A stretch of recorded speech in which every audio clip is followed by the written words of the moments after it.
Her daughter-in-law tipped a glass of red wine down her ivory blouse on her own birthday. Helen Travis, retired florist and widow, didn't flinch. Candace smiled sweetly and called it an accident. By the end of the week, Helen had rewritten her will, revoked every transfer, and listed the house Candace posed in as her forever home. She'd once arranged flowers for their weddings and holidays.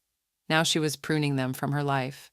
And when they tried to contest what they'd assumed was theirs, the deed reminded them who never left. Before we begin, may I ask where in this big, beautiful world are you listening from?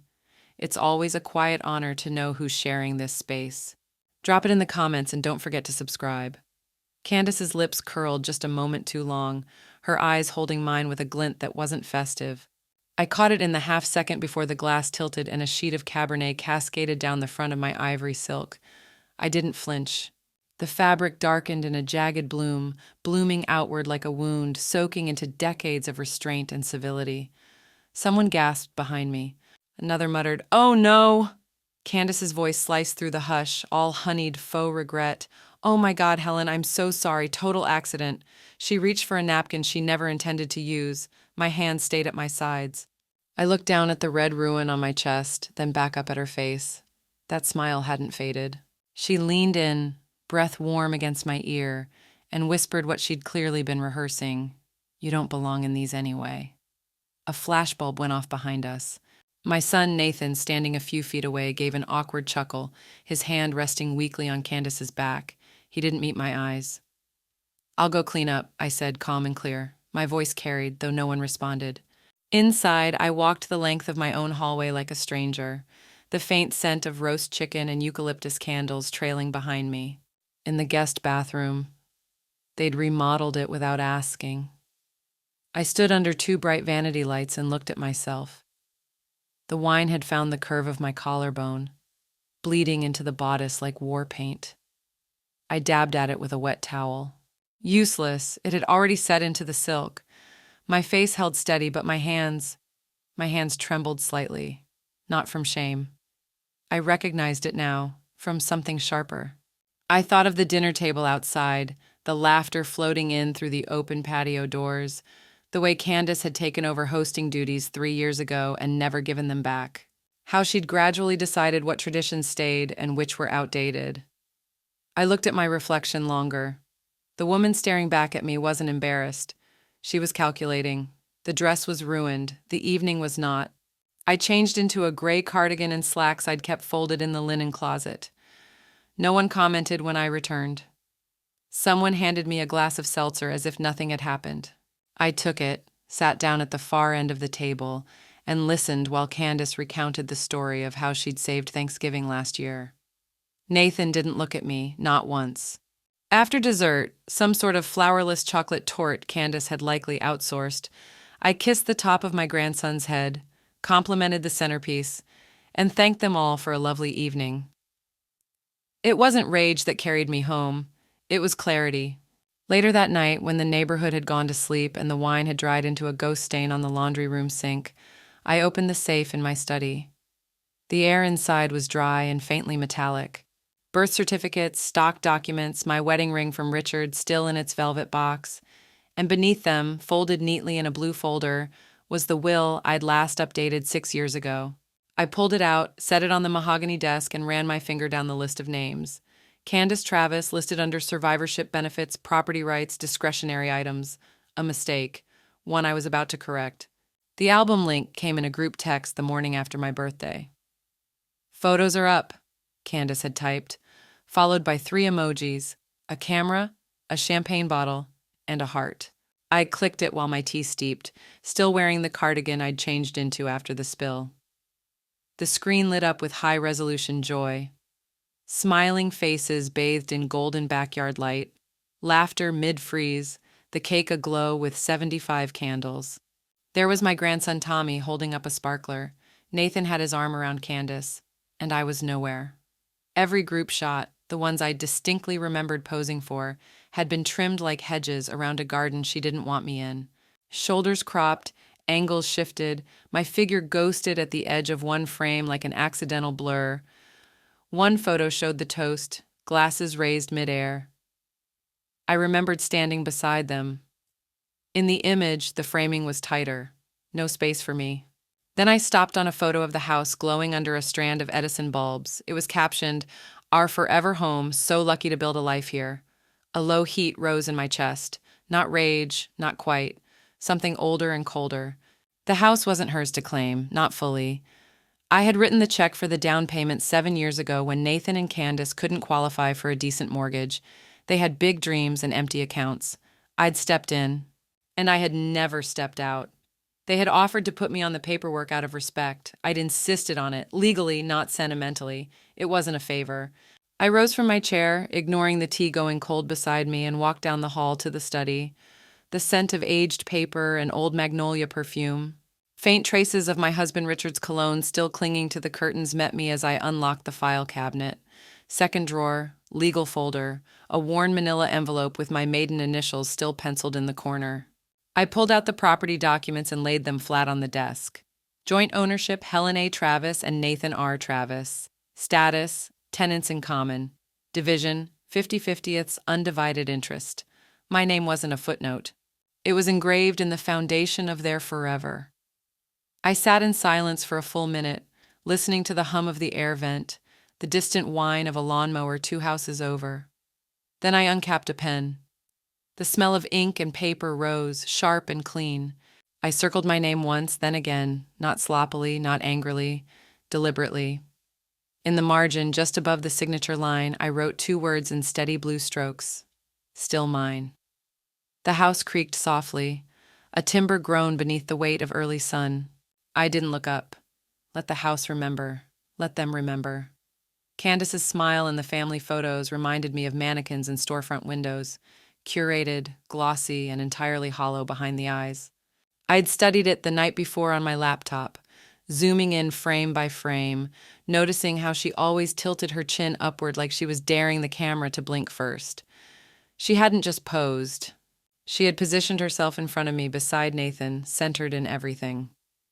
That morning I called Daniel Jarecki. His voice came through the speaker crisp and unfussed, just like the man himself. "Helen," he said. "It's been a while." "Too long," I replied. "But we have some house cleaning to do." By the time I stepped into his downtown office, the marine layer was still burning off over State Street. Daniel had already pulled my file. He was as I remembered, navy wool vest, horn-rimmed glasses, hands that always moved slowly like he was composing invisible sheet music. He offered me tea, which I declined. I didn't want warmth. I wanted ink and signatures. "I reviewed the estate documents this morning," he said, tapping the folder gently. "It's all still valid, but you're listed as leaving Candace a number of survivorship items. The trust, too." "I want her name gone," I said. "All of it. Anything with survivorship, anything with automatic transfer, anything she could use to claim what's not hers." Daniel leaned back, fingertips pressed together like he was steepling a chapel. "This kind of change, it'll raise flags, especially if she's expecting to inherit. You know this will cause war." "Then I'll choose the terrain," I said, eyes level. "I'm not walking into hers." He nodded slowly. "Well, we'll need to redo the trust structure, redefine distribution, remove contingent clauses. I'll draw up the new will, revise your proxy assignments, and update the advance directive." I almost smiled. He moved like a conductor, calm, exacting, and deadly when required. "I'm also shifting the estate," I said, "to the Travis Memorial Fund in Richard's name, a scholarship trust for local kids who want to work in horticulture." Daniel raised an eyebrow. "And Nathan? He gets a stipend quarterly, modest." I paused. "Contingent on not challenging the will." Smart. I reached into my purse and placed a flash drive on his desk. "This is the version of the family photo Candace posted everywhere." He plugged it in. There it was, her grin, her earrings catching sunlight, my absence like a missing note in a familiar song. "I'd like to return the favor," I said. "Can your office print a 16x20 matte finish archival paper?" He gave me a look, a flicker of amusement underlined with strategy. "Of course." The smile I gave him was the kind I hadn't used in years, thin and sharp enough to cut paper. They smiled with teeth, I thought again.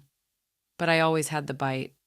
Later that evening, I wrapped the print carefully in gold tissue and slid it into a box. The photo was identical to hers, except Candace had been cropped out with surgical precision. Not blurred, not redacted, simply never there. Nathan stood beside a blank patch of grass. The composition still looked perfect. That was the most satisfying part. I scrolled the mailing label with care. Her name, her address, no note. Let the silence explain everything. In every holiday photo, they stood on the porch like monarchs claiming a throne. Candace with her hand on Nathan's chest. The front door opened just enough to glimpse the marble foyer she insisted on installing. It had always bothered me, not the vanity, but the confidence. She posted that door like it was a birthright, like I hadn't held the keys first. The deed had lived in the third drawer of my desk for years, nestled among insurance documents and Richard's military discharge papers. I unfolded it now like a long-forgotten map, the paper soft with age but firm where it mattered. Grantees Helen A. Travis and Nathan R. Travis, tenancy in common, recorded Santa Barbara County Recorder Office, September 17, 2018. No transfer had ever been filed, no quitclaim signed. I had never relinquished my half, and they had never asked why. Maybe they thought time alone dissolved ownership. Maybe they thought I was too old to act. They misunderstood me. I traced my fingers over the notary stamp, the embossed seal still visible in the margin. The ink hadn't faded. Neither had my memory of the moment I signed, Nathan's voice shaking as he promised they'd keep me in mind with any future decisions. He meant it then. I believed him then. Candace hadn't been at that closing. She'd been in the middle of a yoga retreat in Big Sur, a detail she offered like it absolved her from everything financial. But now she painted the house as hers. Hers to decorate, hers to showcase. She'd even posted a real estate tips video last week in front of the garage, telling her followers, "Home is where you create your forever story." I opened my laptop. Santa Barbara County Clerk's Office. Civil filings, partition action. It was not the nuclear option, it was the scalpel. I filled out the initial petition carefully, entering my portion of the ownership, the legal description of the property, and the requested court order. Either a forced sale of the property or a buyout of my half. The system asked for legal representation. I entered Daniel Jarecki's information. My hands didn't tremble. Not this time. When I clicked submit, a faint chime sounded from my laptop speaker. Final. I leaned back in the chair. The silence in the house grew louder, denser. Outside, a neighbor's wind chime struck a slow, disjointed rhythm, delicate notes that didn't belong to any song. My phone buzzed face down on the desk. Realtor. Would you like me to start prepping the listing quietly? A fresh breath pulled through me. Cool, clean. They could post all the smiling photos they wanted. They could claim the staircase, the kitchen, even the air conditioning I'd paid for when theirs gave out during the record heat wave. But at the center of it all, beneath the walls and the mortgage and the social media captions, was this deed. And I owned the better half. I'd always been the flower. Now I needed to be the root. For most of my life, I bloomed to make others comfortable.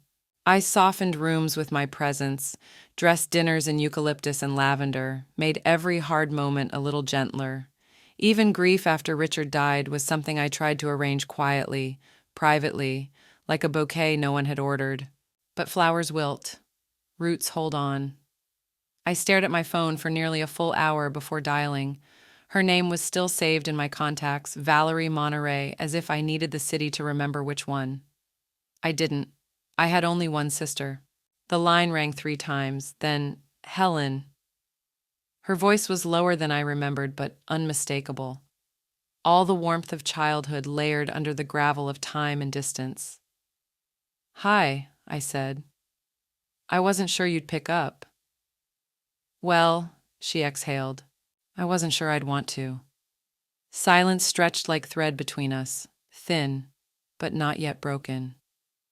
I'm not calling to reopen anything, I said. I'm calling because I need you. Another pause. I could almost hear her sorting through the words. Then, are you sick? No, I said, not that kind of need. She cleared her throat. Then say what kind. I'm rewriting my trust, restructuring everything. I don't trust the people closest to me anymore, and I don't have many people left. I know that feeling, she said quietly. I hesitated. You were always the practical one. I need practical now. You need me now, she corrected, but there was no malice, just truth. I do. There was a beat, and then her voice softened. You're lucky I just cleared 2 clients this quarter and I've still got my notary license. Relief landed heavier than I expected. I sank deeper into the leather of my reading chair. Valerie didn't ask about Candace.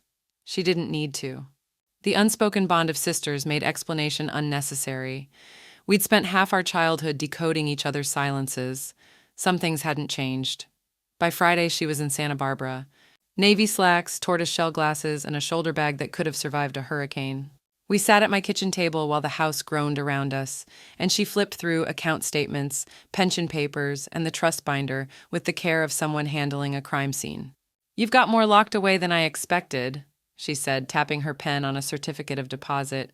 Richard believed in rainy day plans. Then let's weatherproof the rest. She pulled out a form I hadn't seen before. This updates your emergency contact, and you should name a secondary executive, someone who won't crumble if they're challenged. I looked at her. Would you? Valerie blinked, caught off guard. Me?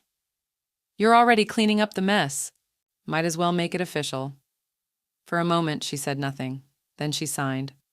Later that afternoon, I texted Daniel to let him know. Add Valerie Travis, alternate executive, also primary emergency contact. He replied within minutes. Will do. That's a smart choice. I left my phone on the kitchen counter while I refilled the kettle. What I didn't notice, at least not right away, was Candace. She'd dropped by unannounced to grab her vitamins she'd left in the guest bath. I heard her call out, "Just me," in that syrupy tone she used when she wanted to sound harmless. She lingered longer than she needed to. I returned with the kettle just in time to see her eyes flick down to my phone, screen still lit. A new message had come in. Val cleared another one. Let's talk about the securities accounts next. Her smile tightened, ever so slightly. Who's Val? She asked, too casually. An old friend, I lied. But I saw it. That narrowing of the eyes. The kind of look someone gives not because they're curious, but because they've just realized they might no longer be in control. I set the table with mimosa flutes and rosemary scones, butter cut into rose shapes like I used to when Richard's mother came to visit. Brunch had always been my way of grounding the house, of reminding everyone who taught them what comfort felt like. Now I was staging a scene. Candace arrived 20 minutes late in white linen pants and a blouse that screamed effortlessness. Nathan trailed behind, balancing a bottle of Prosecco and a reusable tote of something organic. Ooh, looks so cozy, Candace said, glancing at the table without really seeing it. She air-kissed my cheek, her perfume heavy and a half-note too sweet. You always go so traditional. That's the idea, I said, motioning them to sit. The sunlight spilled in from the bay windows, catching the dust motes in golden swirls. I watched her settle in like a homeowner surveying her domain. Elbow on the table, legs crossed high, sunglasses pushed up like a crown. We've been thinking, she said as she forked into a quiche slice, of painting the dining room a warmer tone. Maybe a terracotta? It's so colonial in here. I sipped my tea. Is that right? Nathan nodded eagerly. We also want to knock down the half wall by the stairs, open things up, make it more contemporary. Once everything's officially ours, we'll make the changes. He said it with the same tone he used at 12 when he told me he was going to grow up and be an astronaut. Aspirational, diluted. Candace popped a grape into her mouth and chewed with slow triumph. It's going to be such a transformation. Honestly, it still feels like your house, which is sweet, of course, but a little museum-y, don't you think? I smiled. That quiet, measured smile that had once calmed a funeral room, soothed a crying bride, and disarmed a dozen family feuds. It came from somewhere so practiced it didn't feel like effort. Oh, I'm sure you'll modernize it beautifully, I said, my tone syrup smooth. I imagine you'll be posting the transformation on Instagram. Her eyes flicked toward mine. Obviously, people love before and afters. I folded my napkin and let silence hang, just long enough to feel heavy. Not awkward, just weighted, like a curtain being drawn before a reveal. Outside, a mockingbird cried from the fig tree.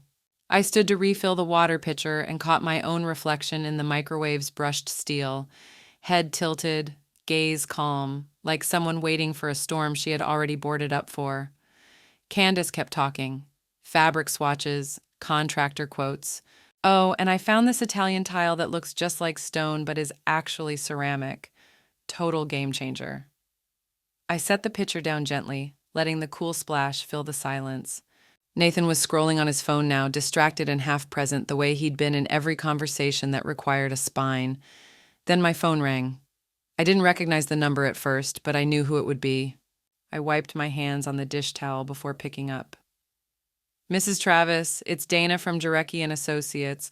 Just confirming your new deed draft is ready for signature. We can messenger it this afternoon if that works. I glanced across the table. Candace was mid-sentence about cabinet handles. That works perfectly, I said, never breaking eye contact. The envelope was thicker than I expected. Heavy, cream-colored stock with my name embossed on the front in careful type. The kind of weight that signified finality.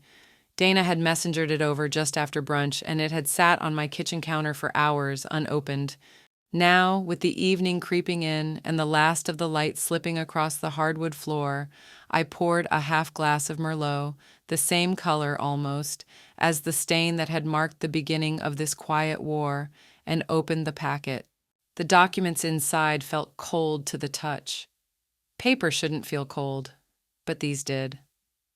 I sat at the same desk Richard had used to do the books for our shop. I could almost hear the scratch of his pen, the way he'd hum tunelessly when he was focused. It grounded me. The revised will was precise, stripped of sentiment and fortified by structure. Beneficiary 1, the Richard E. Travis Memorial Scholarship Fund. Purpose, annual financial aid for horticulture students at California community colleges. Allocation, 82% of total estate value upon liquidation. Beneficiary 2, Nathan R. Travis. Allocation, 18% in a managed trust, dispersed quarterly. Contingency clause, forfeiture in the event of legal challenge or litigation by any related party. Candace's name appeared only once. Revision notice. All survivorship clauses, proxy authorities, and contingent inheritances formerly held under the name Candace R. Travis are hereby revoked and rendered void. No poetry. Just red ink, methodically printed and eternally binding. I initialed every page. The pen glided like it knew exactly what it was doing. When I reached the final line, I paused. The silence in the room was so complete I could hear the subtle ticking of the grandfather clock 2 rooms away. I signed, and that was it. The wine stain on my dress was permanent, but so was this. I slipped the folder into the lower drawer of the sideboard, where I kept old place cards and linen napkin rings. It would wait there until Daniel filed the notarized copy in court. Satisfied, I stood, smoothed the front of my blouse, and walked toward the back door to water the hydrangeas before the sun fully dipped. That's when I heard the front door open. "Hello?" Candace's voice carried, high and performative. I think I left my phone charger in the guest room. I stayed quiet. Let her roam. Let her feel at home. Just a few more moments. From the kitchen, I heard footsteps pause, the subtle rustle of paper. Too late. I remembered the will. I'd pulled it out earlier, double-checking the notary signature, and I'd left it just for a moment on the counter beside the fruit bowl. A long pause stretched, then her voice pitched with sugar that was rapidly melting. "What's this?" I stepped back into the doorway. "Paperwork?" She held the folder like it might bite. "You're changing things?" Her eyes scanned the pages. I could see it. The moment realization dawned, her chest rose, then dropped. "My name isn't here." "No, it's not." Her face flushed, but her voice stayed tight. "You really think you can just cut me out?" "I don't think it," I said. "I've done it." We stood there, 2 women in a kitchen that had never fully belonged to either of us. The only sound was the refrigerator compressor humming steadily. Then I turned back toward the garden door and added, almost casually, "You left your charger upstairs. Try the left outlet." Candace had just uploaded a carousel of images. Her with a mug of oat milk chai, Nathan in the background half smiling, and the caption, "Sundays in our sanctuary, the forever home, blessed." I stared at the screen a moment longer than I needed to, not out of pain, but precision. That fireplace. I'd chosen the stonework, paid extra for it too when the original contractor said they could just do drywall. She had no idea how close that hearth was to being sold out from under her. I opened the email from Amanda Chu, my realtor. Subject: confirmed buyer offer and partition prep. Body: Helen, cash buyer confirmed. They're open to full purchase or joint partition buyout. Legal team is ready if challenged. Quiet listing draft attached. Please confirm. Go ahead. I sipped my chamomile and clicked reply. Response: move forward. Quiet listing approved. Amanda's reply came in under 2 minutes. She worked fast, discreetly, and without a need for pleasantries. The buyer, a widow from Los Olivos, was looking for a second home near her grandchildren. She liked the bones of the house. She didn't care about the social media memories staged in front of the pantry. And because I still held a 50% undivided interest, I had every legal right to initiate a forced partition sale. If they wouldn't buy me out, they'd have to sell to a stranger. The documents moved quickly after that. Within a week, the formal notice was drafted. Daniel reviewed it. Amanda signed. Nathan received it first. He called at 9:17 a.m. sharp, the way he always had when something made him feel like a boy again. "Mom," he said, voice low and tight. "What's this notice about the house?" "A legal filing," I replied, cool and measured, "to separate what's mine from what you both assumed was yours." There was a long pause. "This is serious. You're talking about selling the house." "Only my half," I said, "unless you'd like to make an offer." A beat of stunned silence. I could hear Candace in the background asking who he was talking to. Then the line went dead. 2 hours later, she showed up. Candace never knocked anymore. She just walked in, a habit she'd picked up after claiming she was tired of being treated like a guest. Her heels clicked like hammers across the floor until she found me in the sunroom, pruning the geraniums. "What the hell is this?" she snapped, holding the notice out like it was soaked in poison. I didn't flinch. "A transaction. You're forcing us to sell our home after everything. Are you insane?" I removed a wilted bloom and set it in the bowl beside me. "Just claiming my half, like you claimed the whole." Her breath caught just for a second. She blinked, searching for footing. "This is petty," she spat. "You're doing this to punish us." "No," I said softly. "I'm doing it to remind you." She opened her mouth again, but whatever she meant to say faltered. Behind her, through the window, the fireplace flickered, the same one she'd posed in front of while I had been signing sale documents. Candace had built her identity one filtered photo at a time. Brunches at the Biltmore, carefully angled family portraits, captions that sounded generous but always pointed back to her. When the house began slipping from her grasp, she didn't fight for it in court. She fought for it online. 3 days after she received the partition notice, she posted a carousel of vintage photos. Nathan as a boy, her holding Tommy on his first Christmas, a filtered image of me from 5 years ago, holding a plate of deviled eggs. The caption read, "Some people forget the meaning of family, but we forgive. We move forward. We protect our peace. Chosen family. Grace over grudges." It was a shot across the bow. I didn't respond. Not publicly, not privately. But silence doesn't land softly on people like Candace. It scratches at their insides until they either scream or self-destruct. The next escalation came at the Sunday Block Gathering, a casual front yard cocktail hour hosted by the Bruners down the street. Everyone brought folding chairs, spritzers, and polite gossip. Candace arrived in a coral-wrapped dress and heels that didn't belong on grass. She floated around the neighbors like a wounded princess, all sighs and solemn nods, until someone made the mistake of asking how the renovations were going. "Ask her," she said too loudly, turning her wineglass toward me. "Apparently she's selling our house out from under us." The chatter died. 6 heads turned. I met her gaze, calm as a lake. "It's not your house, Candace." "Not entirely." She barked a dry laugh. "Right, technically, but morally you're sabotaging your own family. I mean, who does that?" She expected a reaction. Instead, I sipped my lemonade and watched a squirrel dart across the lawn like it had better places to be. "Seriously?" she snapped. "You're going to just sit there and say nothing?" "You've already said enough for both of us." People began murmuring, shifting uncomfortably in their chairs. Her tone had slipped out of the realm of performative grievance and into something raw. Then Nathan appeared, shoulders tight, eyes scanning the growing crowd. "Candace," he muttered, pulling her by the elbow. "Not here." She yanked her arm back. "You let her do this." You let her gut everything we've built and you just sit there like a... Enough, he said, low but firm. This isn't helping. Her jaw worked furiously, but she held back. Barely. That night, she took to Facebook again, this time with a long post titled When Elders Become Enemies. She hinted at manipulation, betrayal, and family trauma, tagging vague quotes from forgiveness blogs.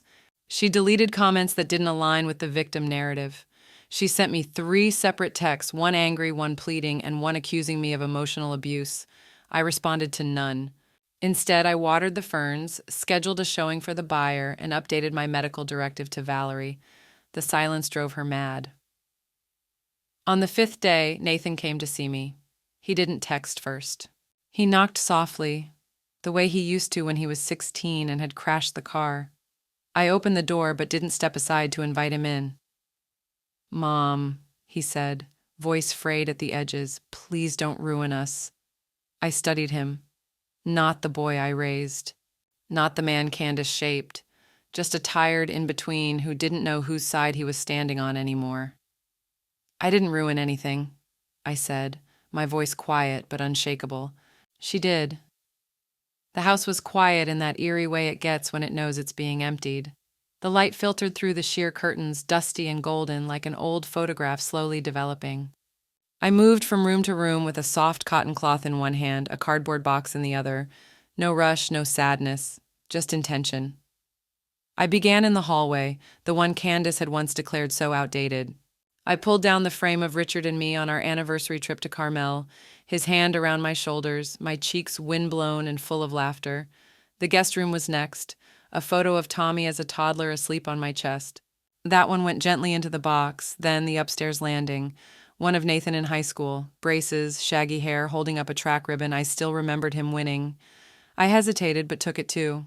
Each frame I removed left behind a rectangular shadow on the walls, the past in negative. Downstairs, the mantel waited last. This was Candace's altar, her chosen backdrop for everything from birthday toasts to 4th of July live streams. She'd curated the display like a storefront. Gold frames, scented candles, and a small white ceramic bird she insisted was Scandinavian modern. I set the bird aside, and in its place, I centered the new photo. It was flawless. A clean, professionally retouched version of last Thanksgiving's family picture. Everyone smiling beneath the maple tree in the backyard. Everyone but her. Candace had been removed with surgical precision. No blurs, no jagged cuts. Just gone.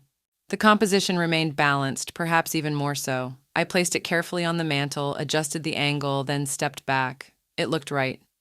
That night, they came by to talk. I had known they would. Candace walked in first, all clipped heels and thinly veiled outrage. Nathan trailing behind with the weary reluctance of someone who'd had this argument in the car on the way over. She barely made it to the living room before she froze. "What is that?" she hissed, eyes locked on the photo. I didn't answer. I wanted her to see it, really see it. She stepped forward as if drawn. Her jaw slackened just a bit. Her hand twitched toward the frame, then pulled back. "You edited me out," she whispered. "No," I said calmly. "I preserved the moment." Nathan glanced at me, then at the photo. He looked tired, older, smaller. Candace stared at the image as if it might rearrange itself to correct the insult. "This is petty," she snapped. "Insane, even. You think this makes you powerful?" I met her glare with silence. She grabbed the frame. For one suspended moment, I thought she might set it down carefully, a rare, civilized surrender. But no. She hurled it across the room. The glass shattered against the far wall in a burst of sound, a brutal, crystalline exhale. The photo tumbled to the floor, face down, the back cracked open like a spine. Nathan said nothing. I bent down slowly, picked up the remnants, and carried them to the kitchen trash without a word. Candace stood trembling, her fists clenched, eyes wet but defiant. "You're erasing me," she said. I looked at her, steady and clear. "No, you did that yourself. The sharpest cuts don't come from words. They come from documents. Words fade, even screams evaporate. But a legal filing, signed, stamped, notarized, outlives memory, outlasts apology." The morning light slid across my dining table like a blade. I laid out the packet from Daniel, 47 pages long. Every line of it prepared with surgical precision. Notice of sale filed. Cease and desist letter drafted. Title verification completed and transmitted to buyer counsel. I had reviewed it all the night before, but today I wasn't reading. Today I was executing. Candace had sent 3 messages the day prior. 1:24 p.m. You'll regret this. 1:38 p.m. This is harassment. I'm calling a lawyer. 2:02 p.m. If you come near our son again, there will be consequences. I forwarded them to Daniel without comment. He responded within the hour. We'll add this to the C&D. She's now legally on notice. I didn't flinch when he used that word, notice, because that was all Candace had ever really craved. Attention, recognition, the center. But in court filings, there's a different kind of notice. Not attention-grabbing, but cold, factual, undeniable. The kind that doesn't blink when glass shatters across a living room. The doorbell rang at 9 o'clock sharp. Amanda stood outside in a dark green blazer, tablet in one hand, manila folder in the other. Behind her, a courier van idled. Ready? She asked, as I'll ever be. We sat at the table, a modest breakfast between us. 1 scone, 1 pot of chamomile tea, and a cloth napkin folded into a neat triangle. The house smelled faintly of lemon polish and rosewood. I'd cleaned the sideboard that morning. Amanda opened the folder. This is the final contract. We're accepting the offer at full ask. Cash. You retain rights to vacate once partition finalizes. Buyer has reviewed the deed and signed off on the title. I picked up the pen. For a moment I glanced at the linen tablecloth, white, pressed, flawless. Then I began signing. 1 page, then another. My signature steady, every stroke like a door closing. Amanda didn't interrupt. She waited while I turned each page deliberately, like I was folding time. When I reached the final page, I paused. What happens now? I asked quietly. We notify the other party, Amanda said. Your portion is officially sold. If they don't match the offer within 10 business days, the full property goes to market. I nodded. And if they contest? They'll lose. You've got chain of title, full capacity, and clean documentation. No court will override it. I signed the last page and set the pen down on the linen. There was no applause, no momentous soundtrack. Just the soft tap of the tablet closing and the hum of the refrigerator in the background. Amanda slipped the signed forms into her bag. You handled this with restraint, Helen. More than most would. It wasn't restraint, I said, pouring myself another cup of tea. It was strategy. She gave a small nod, then let herself out. I remained at the table, steam rising from my teacup in slow, deliberate coils. The signature still glistened slightly on the contract, drying like a fresh scar. Outside, a breeze shifted the branches of the fig tree, the same one where Candace had once insisted on hanging solar lanterns to give the yard a whimsical vibe. Now it cast shade. Long, quiet shade. Morning broke soft and gray. The sky draped in fog that rolled down from the Santa Ansas like a hush over the hills. The house was still, its usual creaks and sighs silenced, as if it too were holding its breath. I moved through each room with a steadiness that didn't feel rehearsed. It felt earned. In the bedroom, I folded the last of my sweaters. 3 cashmere, 1 cotton, each scented faintly of lavender sachets. In the living room, I dusted the windowsills one last time, not out of duty, but discipline. I'd always kept a tidy exit. The moving van wasn't large, just enough for the pieces that mattered. The walnut writing desk Richard built me after our 10th anniversary, my mother's china, the antique mirror from the hallway, and the rocking chair where I'd once nursed Nathan in the quietest hours of night. Everything else? Let them keep it. Let them keep the stainless steel fridge, the tile Candace had once called Tuscan chic, and the gold-lettered wall decal above the guest bed that read, Gather, Laugh, Love. As I packed the last box, I placed a folded note on the marble island. Just 1 sentence written in my neat florist script, Memories don't make something yours. The silence in the kitchen was almost reverent. I looked around one last time. No sadness, no nostalgia, just clarity. At 10:07 a.m., the process server rang the bell. From the front steps, I watched him hand the envelope to Nathan. Candace stood behind him, barefoot, a cup of coffee trembling slightly in her grip. Her hair was unbrushed. She wore one of Nathan's oversized t-shirts, a relic of the early pandemic era when relaxed still passed as endearing. Transfer notice?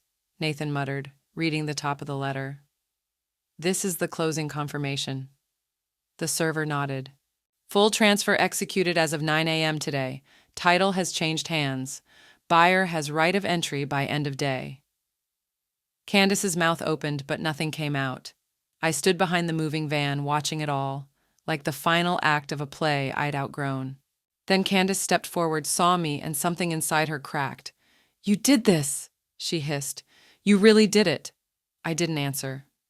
"Where will you even go? You think this is a win?" Still, I said nothing. She screamed. Then a raw, primal thing, not elegant, not theatrical. A guttural sound ripped from someplace she hadn't accessed before. She dropped to the porch, knees hitting the tile with a dull thud, and howled. Her coffee spilled beside her, pooling at the foot of the column. Nathan knelt to try and pull her up, but she batted him away with shaking hands. "You broke her," he said, turning to me. "Is that what you wanted?" I met his eyes with the calm I had waited years to reclaim. "No," I said. "She broke herself. I just stopped cleaning up after it." He stood still as I climbed into the passenger seat of the van. Amanda was driving. She didn't say a word as she shifted into gear and pulled away. I didn't look back.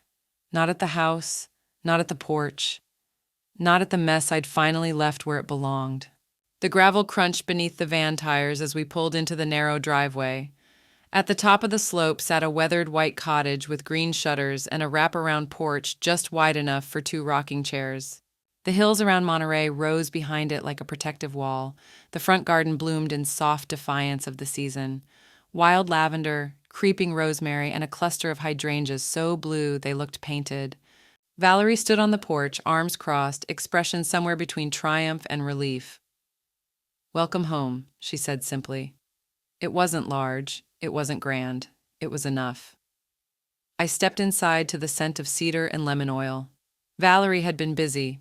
Open windows, clean counters, a kettle already whistling from the stove. The walls were hung with framed botanical sketches, and in the corner of the sunroom sat a box labeled Helen's Keepsakes. "I saved what I thought mattered," she said. "The rest can rot with the old place." I smiled. "A real one this time. You kept the mirror. It made the room taller." We unpacked slowly without rush or silence. Our words were easy, unhurried. She didn't ask about Candace or Nathan, and I didn't offer. It was understood. This was a season of after. The next morning, I drove to the Pacific Hills Botanical Garden, a 10-minute curve through pines and fog. A retired woman named Iris walked me through the greenhouse, pointing out sections of orchids, air plants, and temperamental roses that refused to bloom until they were spoken to gently. "We take in rescues too," Iris said, rubbing a soft leaf between her fingers. "Plants from old estates, abandoned rentals, roots shocked and neglected. They don't trust easy, but they come back." I nodded. "I know the type." She handed me a pair of gardening gloves and pointed to the compost beds. I spent the next hour loosening soil and repotting ferns that had grown in the wrong shape, curling toward light that had never stayed long enough. It felt like prayer. That evening, I unzipped a garment bag I hadn't touched since the night everything shifted. The silk ivory dress, still ghosted by the faint memory of wine. I held it up to the light. It shimmered, unbothered by the past. I called the Women's Haven the next morning. "I'd like to donate a dress," I said. "Silent auction, fundraiser, whatever helps." "Condition?" the woman on the phone asked. "Worn once," I said. "Stained deliberately, cleaned deliberately. Resilient." She paused, then chuckled. "Sounds like our kind of story." When I delivered it, I folded it with care and tucked a note inside the box. "No matter how they mark you, you are not theirs to keep." The volunteer smiled as she carried it away. By the end of the week, I'd fallen into a rhythm. Coffee at sunrise, garden shifts mid-morning, a book and tea on the porch by 4. Valerie joined me most afternoons. We didn't talk revenge or repair, just weather and memory. I began sleeping through the night, but peace doesn't always stay unshaken. It was a Thursday when the message came through. I was watering the windowsill basil when my phone buzzed. Unknown number. The text was simple. "We're contesting the will." I stared at the screen, thumb hovering above the reply. then set the phone down without responding. From the porch, Valerie called in, "Everything all right?" I wiped my hands on my apron and called back, "Just a weed trying to grow where it shouldn't." The notice came in a manila envelope delivered by certified mail 2 days after the text. It was official. Candace, on Nathan's behalf, had filed to contest the will and trust restructuring. The language was thinly veiled: diminished capacity, undue influence, breach of familial duty. It was offensive, but more than that, it was sloppy. Valerie sat across from me in the sunroom, glasses halfway down her nose, flipping through the pages like a financial thriller. "She actually submitted this?" I nodded calmly, sipping lemon tea. Her first mistake was assuming I wouldn't have receipts. The next morning, Daniel's paralegal sent a packet of rebuttal documents to the probate court and to opposing counsel. In the email body were 5 short lines. Full medical records dated within the last 12 months. Neuropsychological evaluation within normal limits. Witness affidavit from 2 professionals present at will signing. Time-stamped estate updates logged in secure record. Audio file. Client instructions dated. Archived. I'd always believed in pruning before rot could spread. Within 72 hours, their challenge crumbled. The court denied Candace's motion to proceed with discovery. The judge, a woman named Rivera, with no patience for theatrics, issued a clear statement. There is no evidence to suggest Miss Helen Travis was not of sound mind, nor that she was unduly influenced. The filings demonstrate clarity, legal independence, and foresight. The court affirms the structure of the trust and the authority of its current executives. No further hearings scheduled. It was over. Legally, finally, completely. I didn't gloat. I went outside instead. The breeze coming off the ocean that morning was sharp, salted, and alive. The garden rustled as if nodding in approval. I trimmed back the geraniums while Valerie took a call on the porch, laughing at something her daughter had texted. Peace didn't announce itself in grand gestures. It came in these moments, a stillness earned, not gifted. That evening, as the sun draped the hills in gold, I checked my email out of habit. One unread message from Nathan. Subject: I should have called. Time: 5:42 p.m. Body: Mom, I know everything that's happened is on me too. I didn't stop her. I let things go on too long. Maybe because it was easier to laugh it off than confront it. You did what you had to. I just wish I'd stood up sooner. I hope one day you'll believe I saw it too, even if I saw it too late. N. I stared at the screen for a long time. The cursor blinked, waiting for a reply that didn't come. In the distance, a dog barked once and then fell quiet. Valerie walked in with 2 mugs of peppermint tea, setting one beside me without asking. "What was that?" she asked. I closed the laptop slowly, a leaf finally falling from a branch that should have snapped months ago. The orchids had bloomed overnight. 3 white blossoms on the phalaenopsis near the kitchen window, delicate as spun porcelain, clinging to their slender stem like they'd always meant to be there. I stepped barefoot into the garden just after sunrise, the Monterey fog still clinging to the earth in soft fingers. The air smelled of wet stone, rosemary, and something sweeter, maybe jasmine. Each breath was clean, untangled. I followed the familiar path around the cottage, fingers brushing against leaves as I passed, the dew kissing my skin. Every plant here had been replanted from somewhere else, torn from cramped plots, repotted, trimmed back, given room. Just like me. There had been no calls from Nathan since the email, no late-night apologies, no pleading. I didn't expect any. His silence for once wasn't cruelty. It was consequence. I thought I might feel bitterness, but in truth, I felt weightless. At the edge of the yard stood the small greenhouse Iris had helped me rebuild with leftover panels from the botanical garden. Inside, a collection of succulents and ferns flourished under soft grow lights. A single sunflower pressed itself eagerly against the glass, searching for sun. I opened the door and let in the morning. Later that afternoon, Valerie drove us into town. The community center's lot was full, more cars than I expected, people spilling out onto the sidewalk with cupcakes and pamphlets and kids dragging balloons behind them. Inside, they'd hung a white banner across the second-floor gallery entrance. It read, "The Helen A. Travis Reading Room." In honor of roots tended, voices nurtured, and silence turned into sanctuary. The walls had been painted a soft sage. Shelves lined with children's books, local memoirs, and poetry by women who knew how to survive quietly filled the space. A rocking chair, identical to mine, sat in the corner beside a lamp shaped like a tulip. Valerie squeezed my hand. They got it right. I nodded, blinking once. They really did. A little girl in pink sneakers sat cross-legged by the window, flipping through a picture book about a girl who planted a garden in the middle of a city. She looked up at me, then went right back to reading. She didn't know me. She didn't have to. It was never about recognition. It was about reclamation. That evening, back at the cottage, I poured myself a glass of water and stood by the window, watching the last light shift through the orchard beyond the fence. My reflection stared back at me in the glass. Older, sharper, softer. There was no wine on my dress, no fire in the background, no audience to perform for, just me and the life I'd chosen after the storm. A bluebird landed on the windowsill, tilted its head, stayed for a moment, then flew. I walked over to the desk where I kept my garden journal. Half notes, half diary. I opened to the newest page. At the top I wrote, "Legacy is not what you leave behind. It's what you no longer allow to follow you."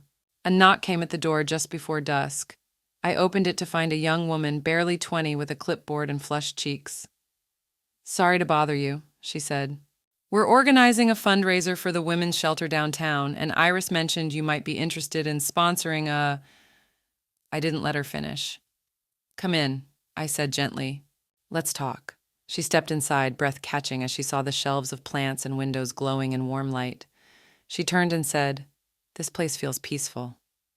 "It is," she nodded, smiling faintly. "I've never been somewhere that felt like it welcomed me without needing to know who I was first." I placed a fresh cup of peppermint tea in her hand and said quietly, "That's what belonging feels like." We sat down, and I listened.